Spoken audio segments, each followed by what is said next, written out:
It's December. I've got my bushcraft gear with me. We're bushcrafting in December. Hi folks, I'm Craig Taylor, and as always, a huge thanks for joining me here on my YouTube channel, The Bushcraft Padawan. If you enjoy watching this video, are not yet a subscriber and would like to improve your bushcraft skills, then click on that red subscribe button in the bottom right hand corner of your screen right now, and you won't miss out on any future videos from me. Cheers. Regular viewers and subscribers will know that for several years now I've made a commitment to get out for a full day or an overnighter or a combination of the two once a month, every month for that calendar year. It is now December 2019, in fact it's the 30th of December 2019, so I've made it by the skin of my teeth, and I've almost managed to do the same throughout this year as well. September and October I didn't manage to get out into the woods for some personal reasons, but I've managed it November and December, and hopefully I'll be able to continue that into next year as well. So here we are at the end of the year. If you're a regular of your subscriber, you'll also know that rather than just come out and potter around the woods, I always like to come out with a plan, something that I want to practice or refine or try for the first time. And once again, December is no exception at all. What I want to try today is something called an Indian Waugan, or a Waugan, not Terry Wogan, an Indian Waugan. It is a way of suspending a pot or pots over a fire. It is adjustable, and it's an interesting take on the approach that I think many of us take when we choose to suspend a pot over a fire, of driving a stick in at 45 degrees. The fire is blazing away here, and we dangle a pot from towards the end of that 45-degree angle stick. I've done that many times. You've seen videos where I've done it. I'm sure you've done it as well. There's some interesting physics challenges with doing that though, which is that you need to drive the stake into the ground to begin with, which can be a bloody tough thing to do. You need to get it angled just right, otherwise it's too close to the fire, it's too high above the fire. You're limited by the weight of the pot that you can put on it, because clearly put too heavy a pot on and the base is going to spring out of the ground. I've experienced, unfortunately, all of those challenges myself, and maybe you have as well. And that's why, when I was watching a recent video from the online elementary continuation series from Paul Kirtley at Frontier Bushcraft, when I was doing that online program, he showed an interesting concept that I've actually seen before. I've seen it in Bernadette Mason's book. And I've never, it just didn't strike me as something that was that useful until I saw Paul demonstrate it on video. So that's what I want to do today. I want to try my hand at crafting this Indian Waugan stick, this sloping pot stick that spans the fire, and I want to bring you along as well for the journey, because it was an interesting concept to me. It's devilishly simple, incredibly simple. It's one of those things that when you look at it, or at least I certainly looked at it and thought, why haven't I thought of that before? It's so simple, it kind of stares you in the face, and for me, it engineers out a lot of those problems with just using a 45-degree angle stick over the fire with a pot descending from it. So why don't you join me? I'm going to gather a few materials. It really doesn't take many materials. I'm going to gather a few materials, and I'll show you what it's all about. First things first, I need 8 or 9 feet of roughly 1-inch diameter, as straight as possible piece of wood. I am in a woodland here that's got a lot of different species in it, but it's got a heck of a lot of sweet chestnut Castanea sativa, and this beautiful specimen, just a few yards from where I filmed the intro to the video, was staring out at me. It's not perfectly straight, it's got a little bend towards the ground itself where it emerges from the ground, but all in all, it's pretty damn perfect compared to what I saw Paul using in the video. So I'm going to take this piece down here, I'm going to get it tidied up of all the loose twigs and limbs that are hanging off the edge here, and I'll show you what I'm going to do with it.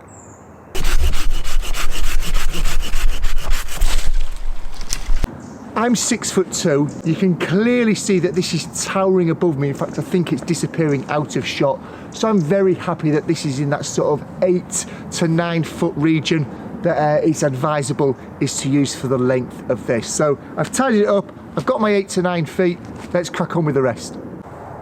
There's the 8 or 9 feet. I've got the thickest part, the part that I took off just above ground level, closest to the camera, and I'm here with the thinnest end.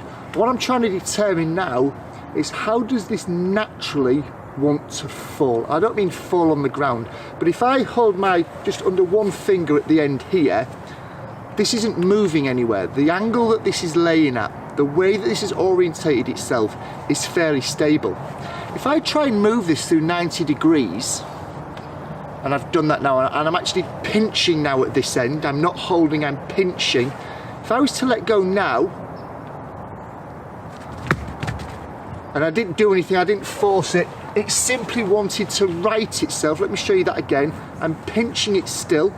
I'm going to let go, and you'll notice it didn't fall on the ground, but it swiveled through about 180 degrees. So I'm just going to hold this in various different orientations just to find out how it naturally wants to hang and fall. And this is its natural orientation. This is how it wants to hang. This is how it wants to orientate itself. What I now know is the top of this, the part that will be facing naturally upwards when I create this, is the part you can see now. The part that will be facing downwards towards the fire, towards the pot, is the part that you cannot see now because it's in dead ground to you. It's the part that I'm rubbing my hand on now, as opposed to the part that I'm rubbing my hand on now. It's important to note this because when I carve the notches into this, I need to make sure that they are orientated the right way compared to how this is going to naturally hang over the fire. I now know where up is, and I now know where down is. You're now seeing what I'm seeing. The wood has naturally fallen and orientated itself into a way that it naturally wants to sit and comfortably wants to sit. We now know that this area here, as I've said, is the top. This is where I should be carving my notch or my notches. I want to make my way no less than 1/3 of the way down this. I don't want to be any closer to the camera than where my hand is now. That is roughly, give or take, 1/3 of the way from the thin end of the stick downwards, roughly this area here. Again, it's hanging naturally, so what I want to do is roughly where my thumb is, I'm going to carve a notch.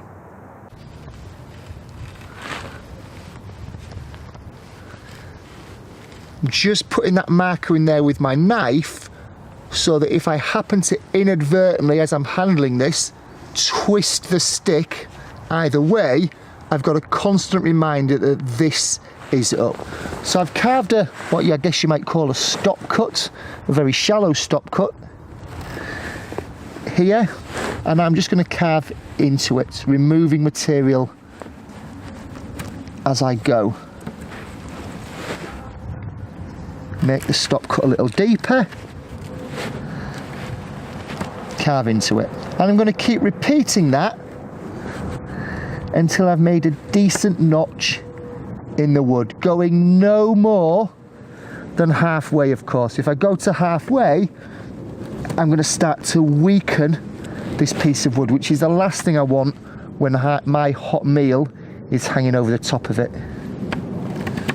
There we have it, folks. There's that notch carved in. Hopefully you can see now, if I just place my hand there, give you a cross section of it, it's gone no more than halfway into the wood. I definitely don't want it going more than halfway because it just weakens the wood and it takes longer to create, and I'm increasing the risk of it snapping and throwing the contents of my billy can or my pot or my Dutch oven into the fire.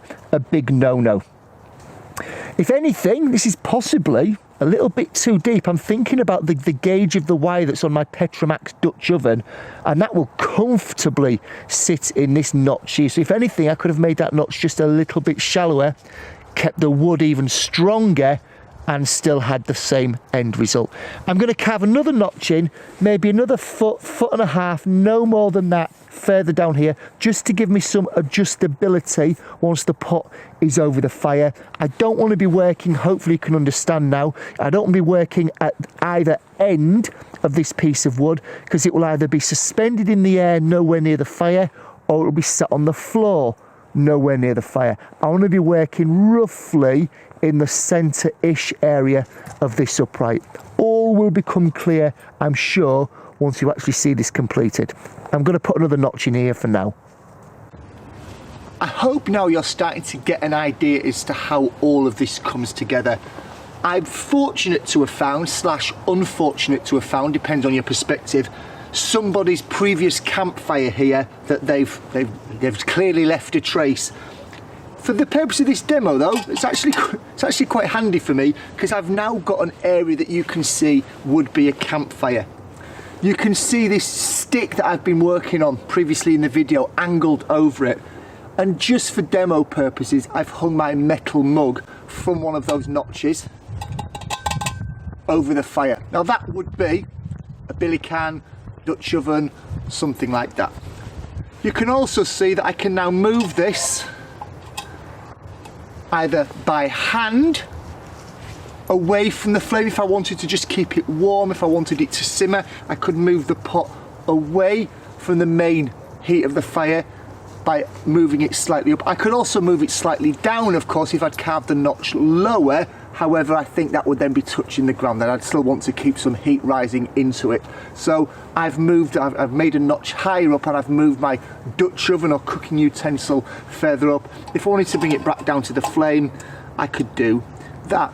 Equally, I could also actually shuffle, of course, the entire stick. This isn't stuck in the ground. This isn't driven into the ground like the previous methods we've spoken about. This is just resting on the ground. I'll come to this upright here in just a second and my thoughts about this. But I could just shuffle the entire stick, meaning that I don't have to have another notch. I don't have to move this cooking utensil or Dutch oven. I can move it by moving the entire stick, and the Dutch oven or cooking utensil would go with it. So that's the theory as to how it works. At the foot end, the thicker end, as you can see, it's not driven in the ground, it is simply laying on top of the ground, just resting on there, which means that it is somewhat infinitely adjustable. Let's have a look at the trickier end, the end that is elevated though. Let's talk about that. Let's turn our attention to the slightly trickier end of the equation. We've talked about the fact that the thicker end, the bottom end, is just resting on the floor. Great, dead easy to engineer that, even I can do that. Coming up to the elevated end though, the thinner end as I chose to orientate it, this clearly needs holding up above the fire, it needs elevating. So what I've taken here is a piece of strong green wood. This is actually hornbeam, this Y-shaped upright here. And what I would do, and I haven't for this video, but what I would do is once I actually had my pot hanging from there, even if it was empty, and I knew how far that pot dropped down below the upright, I could then cut and fashion this Y to be taller or shorter. I could carve a point onto it, and I could hammer it into the ground so it was that upright. Today, it's simply being held in place by good luck, my crossed fingers, and a piece of log that I've wedged to the base of it. The reason I've not gone full throttle on this is for exactly that reason I've just said. I don't have my Dutch oven here, and without the Dutch oven I don't quite know what the hang is going to be.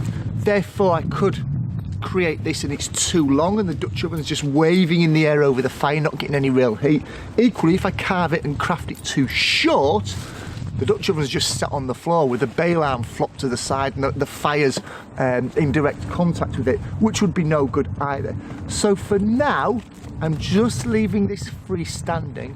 When I next come out with my Dutch oven though, I have the upright, the 45-degree upright is already fashioned. I don't need to do anything with that, and I just need to do a little bit of tinkering with this Y-shaped upright here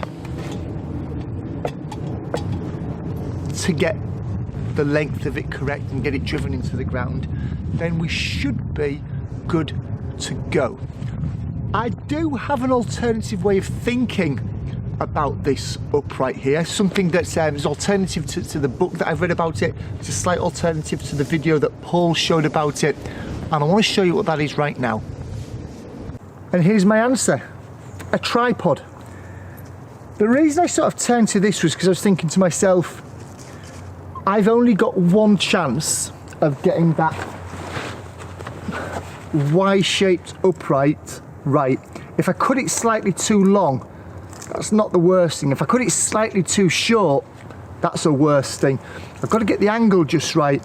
If it starts to move about in the ground, because I don't drive it in far enough or the ground softens, that's a problem. So for me, whilst this just uses one piece of wood and should be relatively simple to do, for me, more of a margin of error. Turn to the tripod, I know I can erect a tripod quite quickly. I would suspect I can put a tripod together quicker than I could probably sharpen a point on the end of that horn beam, because I haven't got my axe with me. The other great thing about this is it doesn't need driving into the ground. So it's not going to become unstable in the ground because it's not in the ground. If it doesn't need driving into the ground, I could use this when the ground is baked hard around here. I could use this when there's a lot of you know, roots just underneath the surface that are hard to drive through. It's also, I won't say infinitely adjustable, but it's a damn sight more adjustable than just a solid piece of wood in the ground. So I could move my legs out,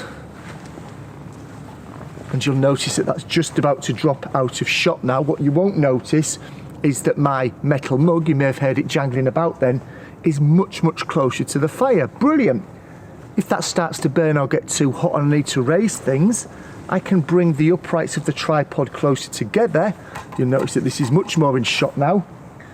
And my metal mug slash the Dutch oven has now been elevated. So I really, really like this. I think there's a lot that can be, you know, there's a lot to be said for sacrificing the Y-shaped stick, for me anyway, and replacing it with a tripod. Also, the tripod is multi-purpose as well, of course. I could utilize this for also cooking over the fire. I could put some side beams on it and use it to dry things off around the fire. Not as easily done, and I probably wouldn't want to be doing it with just a single solitary piece of Y-shaped wood upright in the ground. So I'm really sort of pleased that I had this brainwave on the way here this morning. I'm still going to try that Y-shaped piece of horn beam when I do eventually bring the Dutch oven out. But I think, if I'm honest, I think I'm going to err towards using this tripod for all those reasons that I've just listed here. There we have it, folks, an Indian Waugan. Are you like me and kicking yourself at the simplicity of it all and kicking yourself as, why didn't I think of that sooner? I've not used it yet, so let's not get ahead of ourselves. It's not been over a real fire, it's not had a real pot suspended, I've not cooked a real meal in it. Today was just about getting out and fashioning that piece of kit and fashioning that wood and the framework and the notches and everything like that, ready for when I do come out again. You'll know, or you may have noticed several times in this video that I've mentioned Dutch oven, and the reason that I've mentioned it is because my mum very kindly bought me a Dutch oven for Christmas. It's sat at home at the moment in the living room and hasn't seen a wisp of smoke or an ember anywhere near it yet, but I'm certainly hoping to get out in the very near future, coming out and cooking something nice and simple on it to begin with. And I plan to use, if the recipe dictates it, I plan to use that particular setup that you've just seen me create today to actually suspend the pot over and cook over. So today was about the theory. In a coming video in the coming weeks, hopefully we'll put that theory into practice and end up with a well-cooked meal, cooked, suspended above it in a Dutch oven. If you want to see what that meal turns out like, whether it's a feast fit for kings or whether it just ends up all over my campfire, click that red subscribe button that's in the bottom right-hand corner of your screen round about now, and you won't miss out on any future video updates from me. Once again, a massive thank you for tuning in. Thank you for tuning in probably throughout 2019. Maybe some of you even hail from further back. Do me a favour in the comments below. Once you've watched this video, just let me know roughly what year you started watching. Is this your first video? Have you started watching this year? Have you been a watcher, a viewer, a subscriber from the beginning? It'd just be interesting to see when people comment. Do they comment because they've been with my channel for a long time and feel comfortable with it, or are people quite happy commenting just after seeing a video for the very first time? Let me know in those comments below. I'll see you out again in the woods very soon. I'll perhaps have my own teeth in on that occasion, and I look forward to hearing and reading your comments down below. Take care, folks. See you soon. Cheers.